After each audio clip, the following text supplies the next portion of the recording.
Mimpi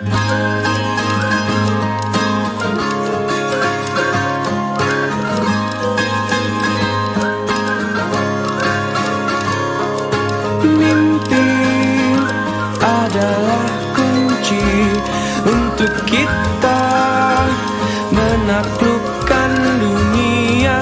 Berlarilah tanpa lelah sampai engkau meraihnya. Laskar pelangi takkan terikat waktu. Bebaskan mimpimu di angkasa, warnai bintang di jiwa.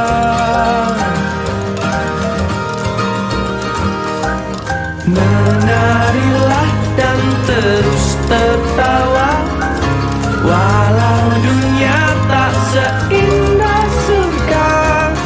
Bersyukurlah pada yang kuasa, cinta kita di dunia selama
mendukung sekali juga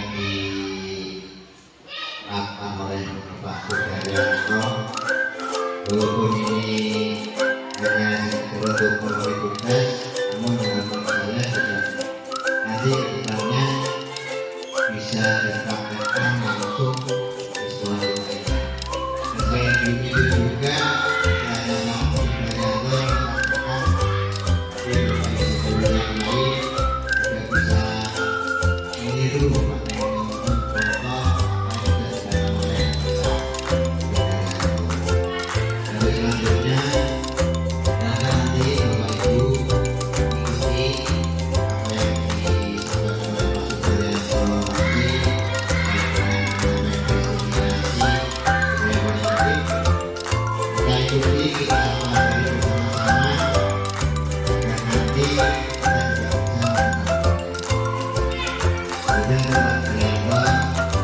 ini bisa berjalan sesuai dengan yang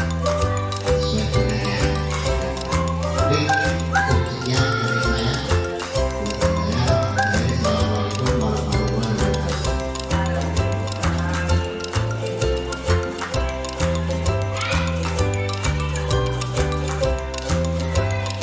warahmatullahi wabarakatuh.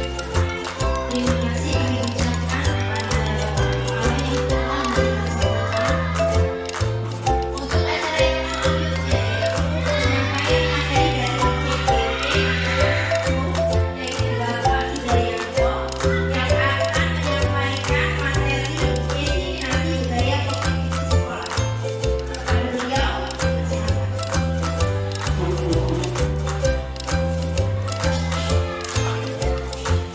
Terima kasih.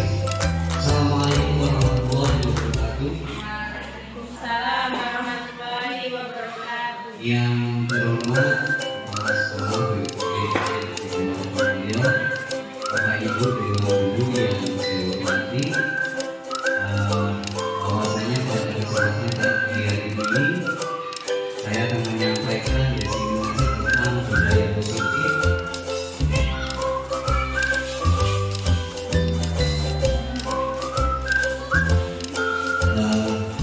Bagaimana budaya positif yang kita terapkan di sekolah pada anak-anak kita, yang sehingganya ini nanti akan menjadi nilai berharga bagi kita semua.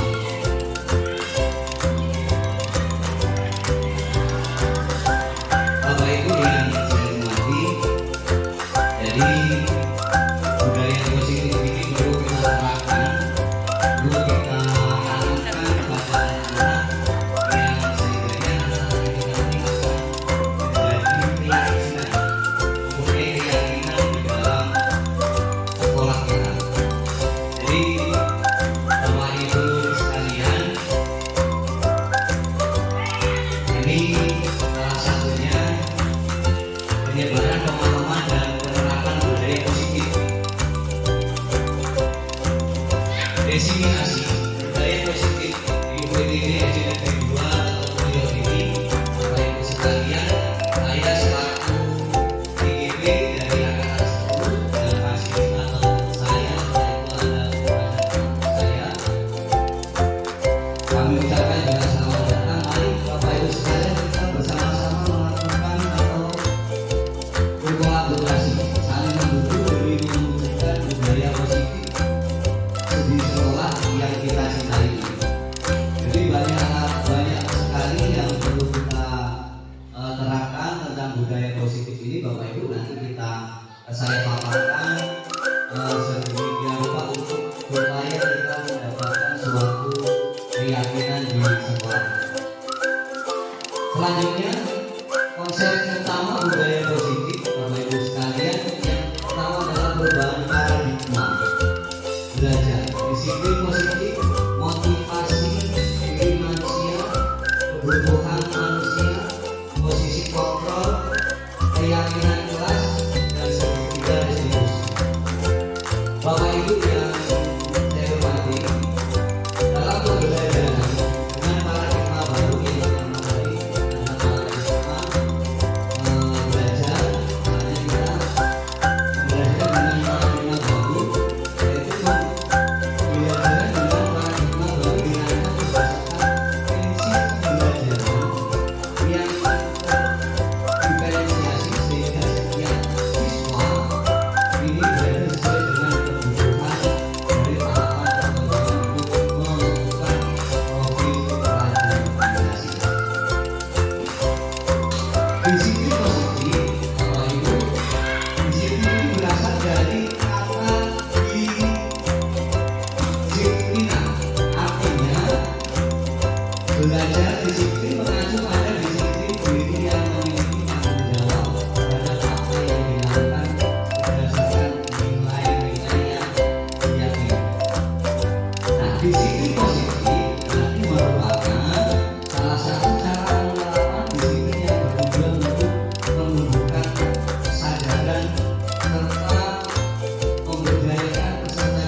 disiplin diri sehingga mereka diperlakukan mengacu kepada nilai-nilai kebajikan universal dan memiliki motivasi inklusif dalam perubahan perilaku ke arah yang lebih baik.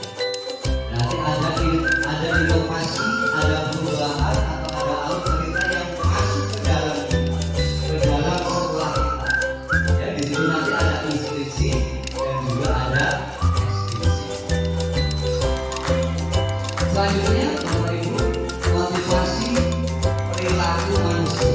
Motivasi merupakan dorongan yang dimiliki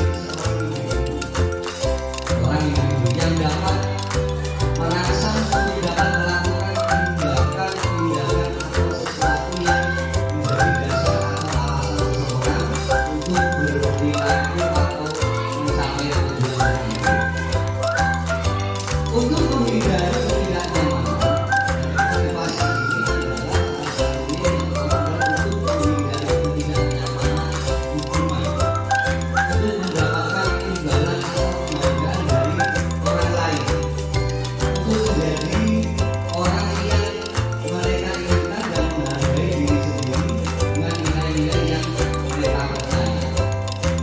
Ini merupakan adalah motivasi yang eksplisit, yang dari luar. Jadi dari luar itu, Bapak Ibu sekalian, kalau dari luar ini masuk ke dalam ranahnya sekolah kita. Jadi sebetulnya ada tiga yang memotivasi eksplisit. Selanjutnya, Bapak Ibu, kita melihat nilai-nilai kebajikannya. Mungkin kurang begitu jelas ya. Nilai-nilai kebajikan kita, yang pertama adalah nilai kebajikan yang itu sifatnya positif, yang merupakan tujuan yang mulia, yang ingin kita capai setiap individu. Nilai-nilai tersebut bersifat universal dan lintas bahasa, suku bangsa, agama maupun latar belakang. Jadi Bapak Ibu sekalian, ketika anak-anak kita ini di sekolah ini kan berbagai macam suku. Ada yang sukunya Lampung asli, ada yang sukunya Jawa, Sunda. Makanya kita akan mendapatkan nilai-nilai kebajikan.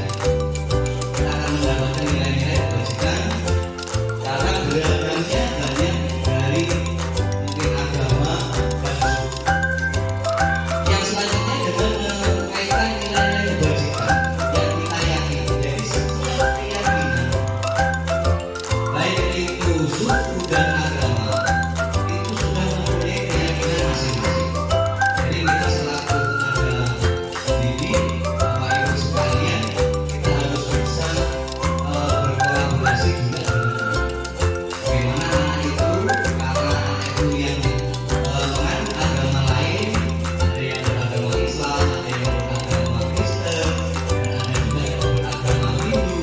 Maka dengan keyakinan-keyakinan mereka sendiri yang sesuai dengan kepercayaan mereka, makanya kita harus bisa berkolaborasi.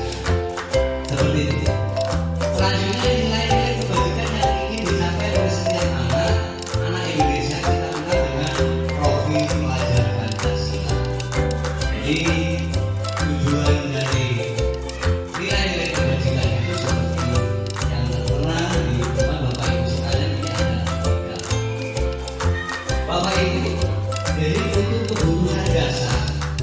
kebutuhan dasar manusia itu, ini kebutuhan dasar manusia adalah sesuatu yang kita lakukan untuk mendapatkan apa yang kita inginkan. Seluruh tindakan yang kita lakukan memiliki tujuan tertentu dan semua usaha terbaik yang kita lakukan adalah dalam rangka agar kebutuhan dasar kita terpenuhi dengan baik.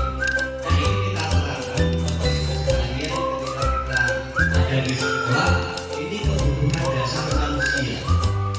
Jadi semua yang apa anak inginkan, semua yang dari tenaga pendidik Bapak Ibu guru inginkan, ini adalah kebutuhan.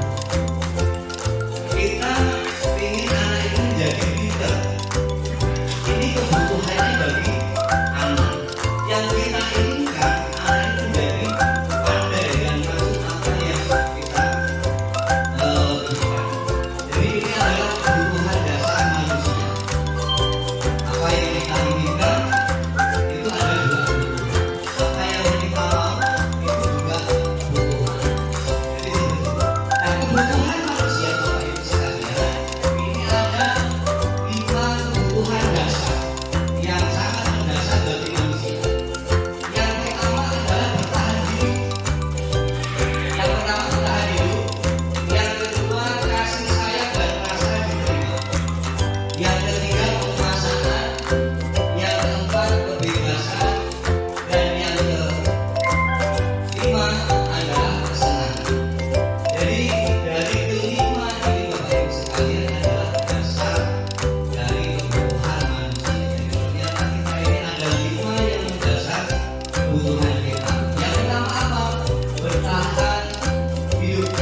kita ekstrim dulu ya supaya fresh. Saya silakan Bapak Ibu mohon untuk berdiri. Silakan untuk berdiri kita lakukan biar pikiran kita itu fresh. Fokus Bapak Ibu, jadi kita akan melakukan tepuk. Jadi kalau tepuk satu berarti satu tepuk, dua berarti dua tepuk, tepuk tiga berarti tiga tepuk. Paham ya? Coba tepuk satu, tepuk dua, tepuk tiga, tepuk banyak. Sekarang saya tambahkan Bapak Ibu TGP 1, TGP 2, dan lagi TGP tepuk 1, TGP tepuk 2, TGP tepuk 3. Ya, paham ya? TGP tepuk banyak. Dan lagi TGP tepuk 1, TGP tepuk 2, TGP tepuk 3, TGP tepuk banyak. Intinya jadi gini, kalau nggak ada tidak tepuk. Diulangi ya. TGP tepuk 1, TGP tepuk 3, TGP tepuk 2, tepuk 3, tepuk 4, tepuk banyak. TGP tepuk 1, TGP tepuk 3, tepuk 3. Iya. Ternyata nggak ada yang belum. Oke, terima kasih Bapak Ibu sekalian. Ya, kita lanjut Bapak Ibu. Jadi kebutuhan dasar manusia ini yang pertama adalah bertahan hidup. Jadi kita makan ini lagi gunanya untuk bertahan hidup. Tapi kalau kita balik hidup itu untuk makan, berarti kita namanya tidak ada gunanya. Jadi makan itu kegunaannya untuk hidup, untuk bertahan hidup. Tapi kalau pada dasarnya kita balik hidup hanya untuk makan, ini tidak ada gunanya. Jadi makan ini hanya untuk bertahan hidup. Yang kedua adalah pakaian. Pakaian itu adalah motivasi. Semakin pakaian kita ini bervariasi, beragam, kita akan menjadi semangatnya seorang manusia yang melakukan aktivitas. Contoh kalau kita tidak memakai pakaian, pasti kita tidak akan mau aktivitas. Satu mungkin halus.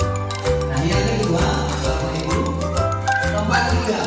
Jadi tahan hidup ini ada tempat tinggal. Ya, tempat kita berkumpul dan beristirahat. Ini untuk bertahan hidup.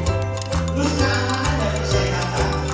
Nah, jadi yang pertama untuk bertahan hidup ini adalah kita butuh makan, kesehatan, tempat tinggal, keamanan ya Bapak Ibu sekalian. Jadi ini salah satu kebutuhan dasar manusia. Ini kita melakukan di kehidupan sehari-hari. Yang kedua Bapak Ibu adalah kasih sayang dan rasa diterima. Rasa diterima, dipedulikan, berbagi, kerjasama, menjadi bagian dalam kelompok. Nah ini yang kedua kebutuhan. Jadi setiap manusia yang berhubungan dengan sosial, kita ini adalah makhluk sosial yang tidak terlepas dari orang lain. Kita tidak bisa hidup sendiri. Kita tidak bisa hidup tanpa dengan bantuan orang lain. Ya, bahkan kita belajar, kita menilai seseorang, kita itu butuh orang lain. Kalau tidak ada orang lain tidak bisa kita nilai. Seperti itu Bapak Ibu. Jadi rasa diterima. Ya, kebutuhan kita ini rasa diterima oleh orang lain. Kita juga akan menerima juga. Yang kedua itu adalah dalam kasih sayangnya ada kepedulian. Ya, dipedulikan. Jadi kita sudah memberikan kepada seseorang. Kalau kita tidak dipedulikan, kita tahu balik orang itu memberikan kepada kita, tidak kita pedulikan, maka rasa kasih sayang ini tidak dapat. Jadi kasih sayang dalam artian rakyat positif. Selanjutnya Bapak Ibu kerjasama, berbagi dan kerjasama. Jadi Bapak Ibu sekalian, apabila kita dalam sekolah ini kita juga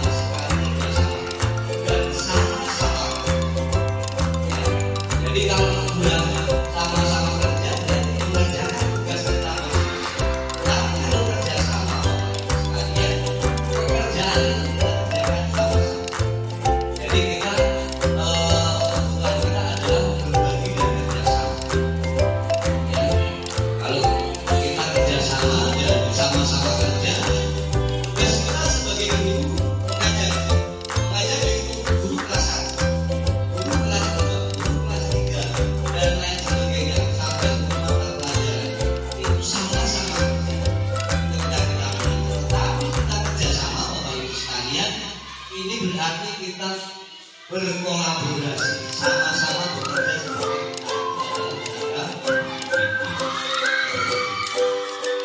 nah ini Bapak Ibu selanjutnya adalah menjadi bagian dalam kelompok. Ini dalam satu sekolah juga sudah tersedia dalam satu kelompok. Yang ketiga adalah penguasaan. Nah, penguasaan ini adalah harga diri, keinginan untuk dianggap pemimpin, berprestasi dan diakui dan didengar.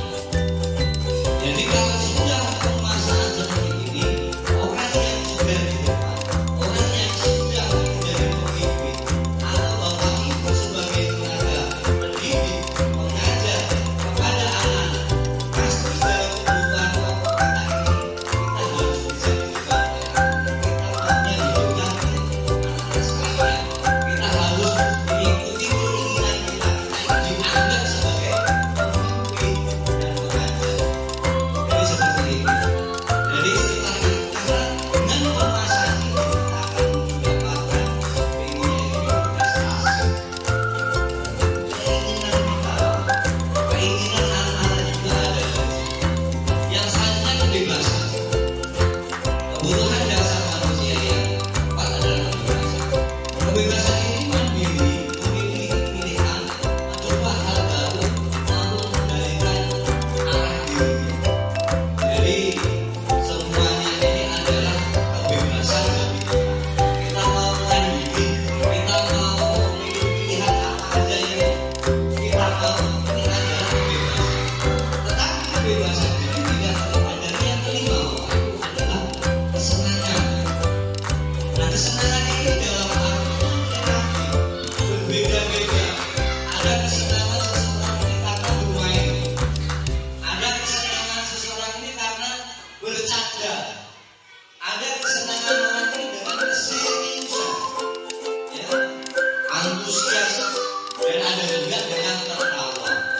Nah ini adalah kebutuhan dasar manusia. Nah selanjutnya Bapak Ibu, kita sebagai Bapak Ibu pengajar, kita ini memang harus memposisikan posisi kontrol guru. Posisi kontrol guru ini ada di mana? Jadi yang pertama adalah menghukum, yang kedua adalah membuat merasa bersalah, dan yang ketiga ini sebagai pemaham, yang keempat sebagai pemantau, dan yang kelima sebagai manajer. Saya jabarkan satu-satu. Jadi ketika posisi kita ini Bapak Ibu, posisi kontrol kita ini ada di mana? Mari kita nanti terapkan Bapak Ibu sekalian di kelas kita masing-masing, ketika kita ngajar mata pelajaran kita masing-masing. Mari kita tingkatkan 5 posisi kontrol ini. Jangan sampai 5 posisi kontrol ini kita tinggalkan salah satu. Seperti itu Bapak Ibu. Selanjutnya Bapak Ibu sekalian, ini adalah penerapan 5 posisi kontrol. Ya, jadi kasusnya ini siswa tidak memakai atribut lengkap saat upacara. Ya, nih ada contoh penerapan 5 posisi kontrol guru. Yang pertama ini adalah hormat kepada bendera selama 1 jam.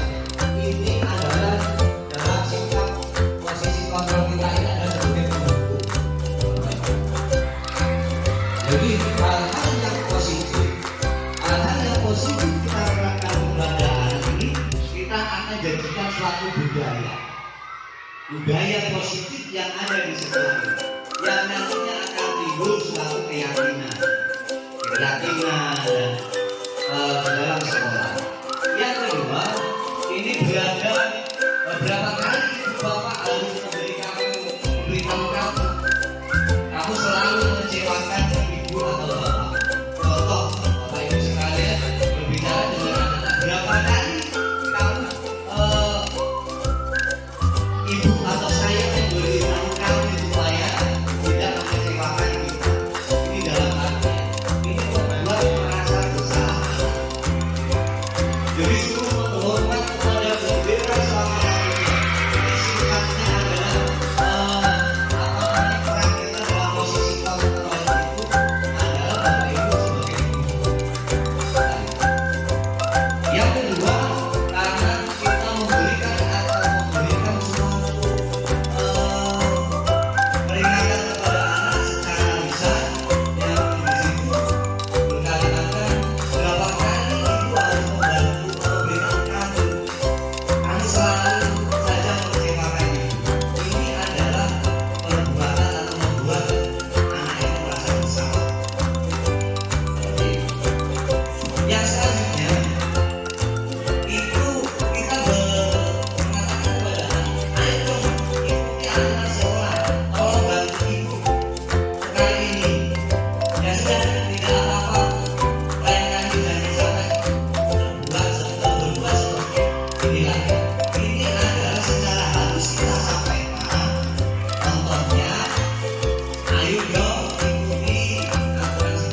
posisi kontrol kita sebagai teman, Bapak Ibu sekalian.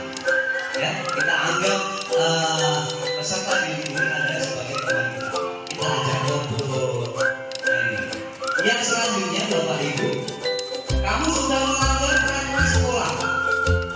Kamu tahu konsekuensinya? Itu yang kita lakukan.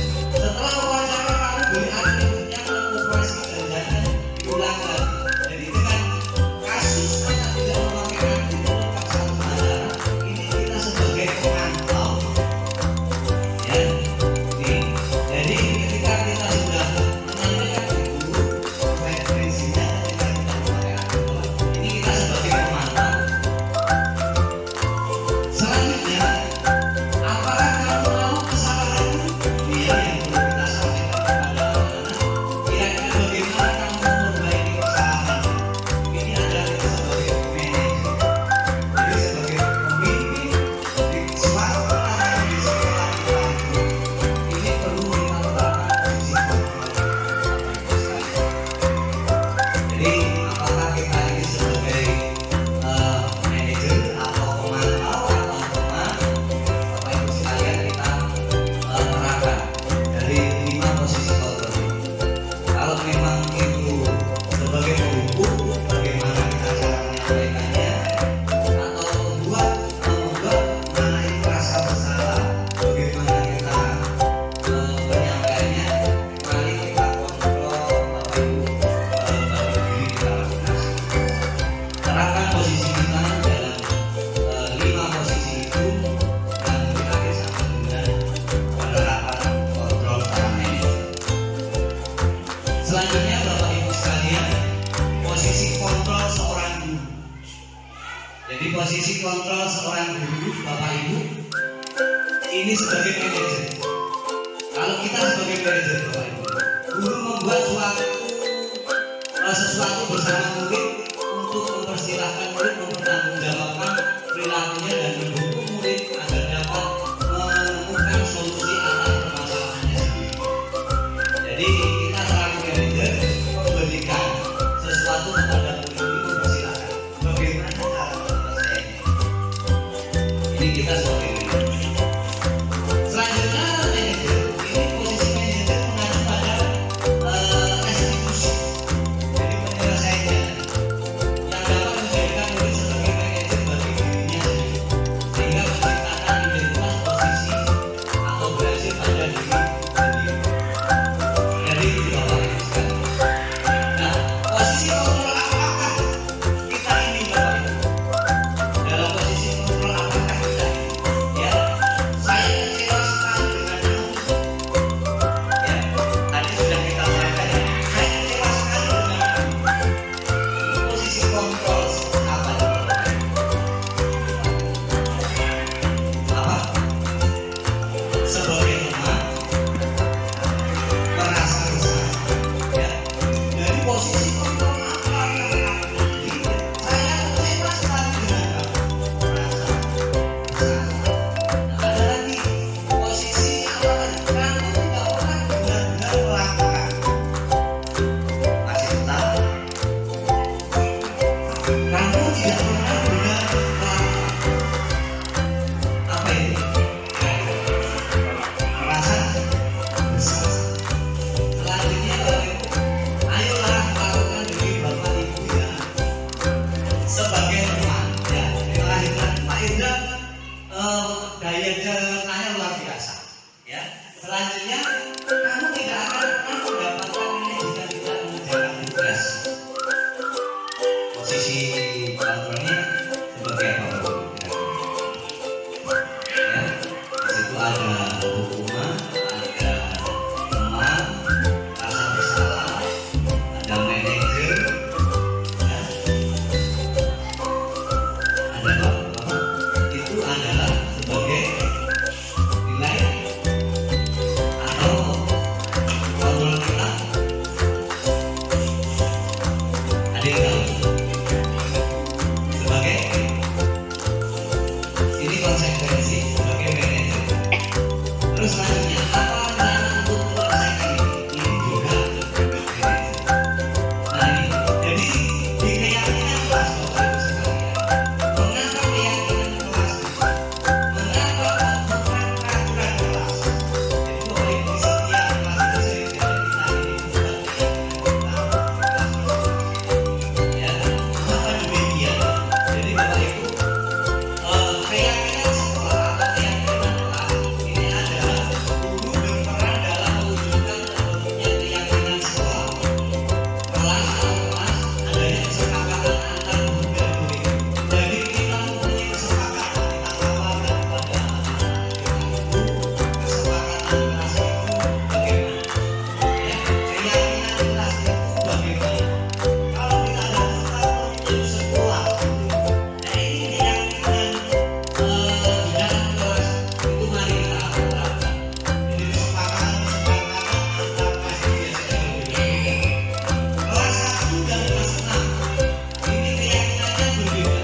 setelah kita membuat keyakinan itu, Bapak Ibu sekalian, coba kita kolaborasi dengan kelas yang lain.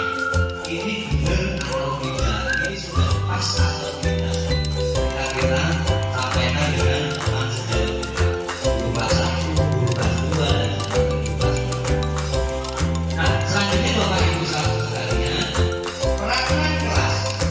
Ya, peraturan kelas ini tidak boleh datang terlambat. Ini adalah peraturan kelas. Tetapi kalau keyakinan kelas datang tepat waktu. Kalau peraturan kelas tidak boleh datang terlambat. Tetapi kalau keyakinan kelas datang tepat waktu. Lebih pede ya, lebih mudah benar ya Bapak Ibu. Nah, seperti itu. Nah ini, jadi Bapak Ibu sekalian, dari setiap kontrol kita yang ada di belakang kita bisa lakukan ketika ada anak-anak yang bermasalah, yang mempunyai konflik mungkin dengan kawan-kawannya atau bahkan dengan lingkungan kelasnya, kita bisa selesaikan dengan lebih kreatif. Apa itu? Suatu proses dialog yang dijalankan oleh guru agar dapat menghasilkan murid yang mandiri dan bertanggung jawab. Ini namanya tahap segitiga restitusi. Segitiga restitusi ini Bapak Ibu, yang pertama itu adalah menstabilkan identitas. Yang kedua ini adalah validasi tindakan yang salah. Yang ketiga menanyakan keyakinan. Nah, jadi Bapak Ibu, ada suatu kasus contoh anak ini terlambat, sering banget terlambat. Terlambat kita masuk lagi berangkat jam 8, berangkat sampai jam 8 lebih, ya. Mari kita selesaikan dengan cara sebelum kita dengan menerapkan sifat kontrol yang lain, dengan yang pertama menstabilkan identitas. Kita tanya anak-anak sekalian, anak-anak yang bermasalah yang datang ke sekolah, kita tanya kenapa datang terlambatnya, ya. Apa maksudnya setiap hari atau dalam satu minggu berapa, kita tanyakan, kita stabilkan bahwa kita ini adalah maksudnya sesuai dengan keyakinan kelas. Kita boleh datang terlambat. Terus yang kedua dengan validasi tindakan yang salah. Jadi kita sampaikan kepada anak bahwa ini tidak sesuai dengan keyakinan kelas. Ya, tidak sesuai dengan keyakinan kelas. Jadi kita harus validasi. Kita proses, kita beritahu kepada anak bahwa keyakinan kelasnya tidak boleh datang. Dan yang ketiga ini menanyakan keyakinan. Ya, menanyakan keyakinan harus kita ingatkan kepada anak-anak kita yang ada kasus antara sahabat atau yang lain bahwa keyakinan kita itu telah benar. Kita sampaikan kepada anak bahwa anak-anak itu mempunyai keyakinan. Yang pertama tadi adalah menstabilkan identitas.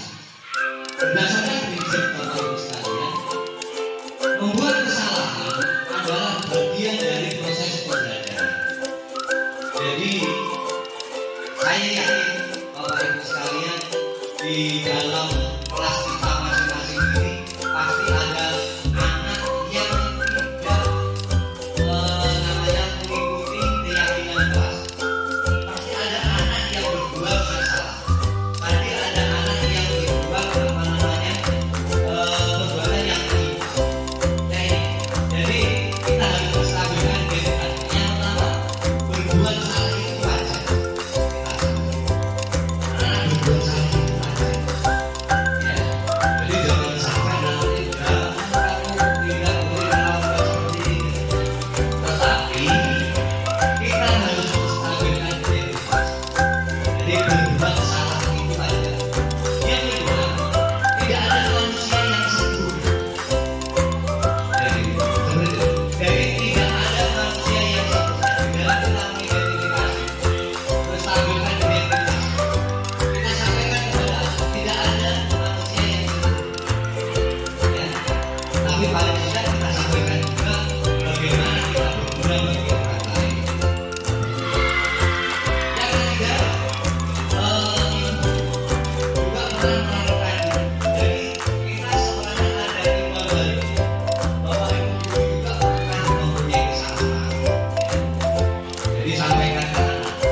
itu untuk supaya anak ini bisa stabil tentang dirinya itu siapa, kenapa seperti ini. Jadi kita perhatikan seperti itu untuk stabilkan. Yang selanjutnya, bapak atau ibu tidak mau mencari siapa yang salah, ya, tetapi ingin mencari solusi dari permasalahan ini. Ya. Jadi mencari solusi. Jadi kita tanyakan dulu kenapa datang terlambat atau kenapa setiap hari kok bisa datangnya tidak tepat waktu seperti itu. Ya, bapak ibu ya, kita cari akar permasalahannya. Yang ketiga, yang selanjutnya, kamu berhak merasa begitu. Jadi anak-anak ini kadang takut ya melihat bapak ibu, takut dipanggil di depan ibu, takut ya nggak mau dan lain sebagainya. Ini dia berhak merasakan. Selanjutnya ada validasi atau tindakan yang salah. Setelah kita itu mengidentifikasi ya identitas yang salah dan identitas yang kedua dalam kita itu validasi atau tindakan yang salah. Nah, berdasarkan prinsip setiap perilaku berupaya untuk mematuhi atau memenuhi suatu kebutuhan. Yang pertama itu adalah kalau kamu punya alasan untuk melakukan tadi kasusnya terlambat. Kenapa kok bisa terlambat? Kenapa kok bisa terlambat? Yang kedua, padahal kamu bisa melakukan yang lebih buruk dari ini. Ya, kenapa kok bisa terlambat? Padahal kamu bisa melakukan yang lebih buruk dari ini. Yang ketiga, kamu bangga karena telah melindungi sesuatu yang penting. Nih. Selanjutnya ini adalah kita validasi. Kamu melakukannya karena mempertahankan sesuatu yang penting bagimu. Jadi kita tanya, kenapa kok terlambat setelah kenapa? Padahal kamu ini seandainya anak ini sering main HP, gadget dan sebagainya. Seharusnya bisa tidur lebih sore atau lebih awal. Ya. Terus belajar. Jadi seperti itu bapak ibu. Jadi kita validasi anak-anak ini. Yang selanjutnya adalah menanyakan keyakinan. Ya, menanyakan keyakinan di kelas kita. Apa itu berdasarkan prinsip teori kontrol bahwa pada dasarnya kita bermotivasi secara intrinsik dan keluar dari diri kita. Apa itu keyakinan kelas kita? Intrinsik itu adalah pengakuan di dalam sekolah kita, di dalam kelas kita. Dari dalam kelas kita itu apa keyakinan kelas? Kita berikan tahu apa itu keyakinannya. Kita itu harus tepat waktu, tidak datang terlambat. Terus nilainya apa yang telah disepakati bersama. Jadi anak ini kita beri bahwa itu tidak tepat untuk anak yang salah itu. Jadi nilai apa yang telah disepakati. Dan kemarin kita sudah sepakat dalam kelas itu kita mempunyai keyakinan ya bahwa tidak datang tepat waktu. Kita harus datang tepat waktu.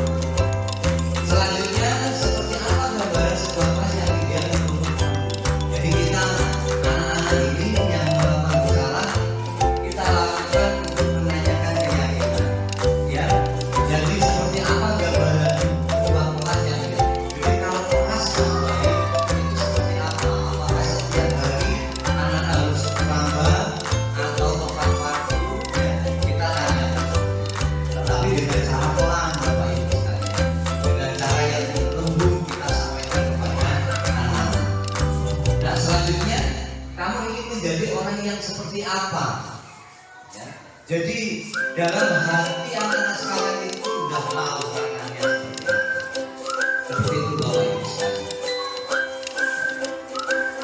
Nah sebelum bapak ibu sekalian ini saya ada satu buah video yang kemarin sudah saya lakukan bapak ibu. Ini video ini merupakan juga suatu keyakinan dalam menyelesaikan kasus pembunuhan sehingga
budaya negatif. Jadi anak itu nyontek Bapak Ibu sekalian.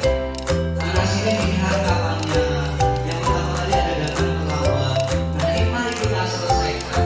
Kita selesaikan dengan kita menggunakan segitiga restitusi tadi. Bagaimana secara mari kita tanamkan keyakinan kepada anak. Jadi ketika anak ini melakukan ujian, apa tindakan kita nantinya? Setelah ini harus ada. Karena anak ini selalu menyontek gitu. Nih, kira-kira kalau seperti ini Bapak Ibu akan ditindak nggak kelanjutannya? Ditindak ya Bapak Ibu ya? Ya ditindak. Jadi seperti itu.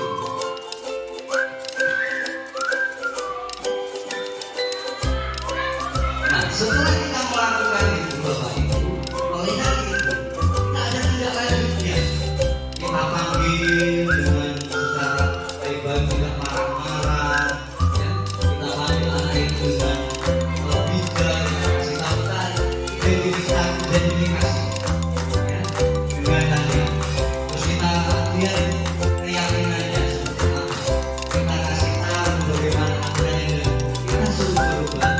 Inilah budaya-budaya negatif yang sehingga menunjukkan budaya positif itu tercermin kepada anak kita.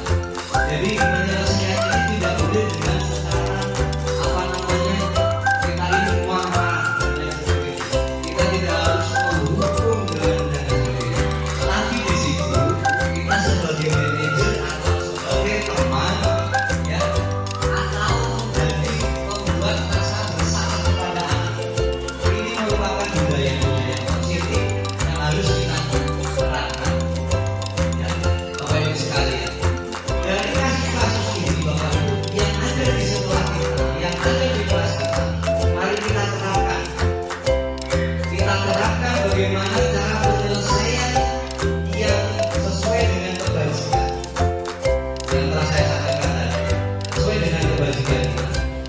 Bagaimana caranya kita selesaikan itu?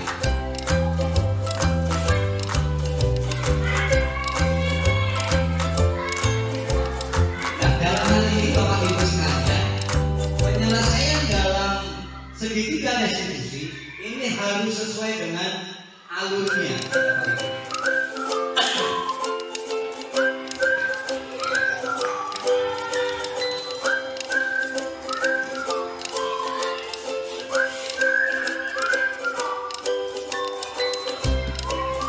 Selanjutnya Bapak Ibu, itu tadi adalah salah satu video yang sudah saya tampilkan kaitan dengan kasus kita di kelas. Ternyata anak-anak ini banyak sekali yang perlu kita selesaikan kaitan dengan penyelesaian masalah.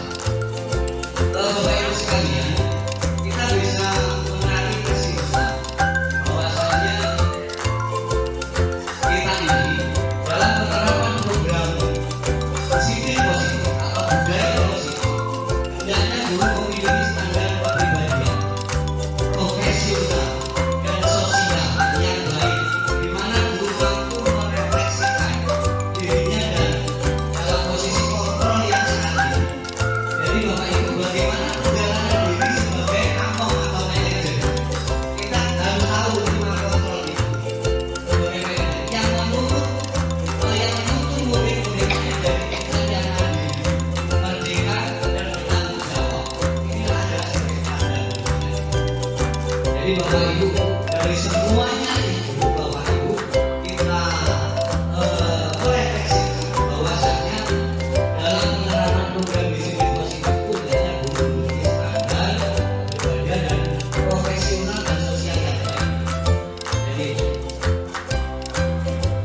mungkin itu Bapak Ibu yang dapat saya sampaikan. Mohon dengan sangat nanti Bapak Ibu menerapkan ketika anak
tentang budaya positif. Semoga apa yang disampaikan Bapak tadi bermanfaat bagi guru-guru kita semua, dan insya Allah saya nanti bisa melaksanakan apa yang Pak Daryanto sampaikan, dan juga guru-guru yang lain bisa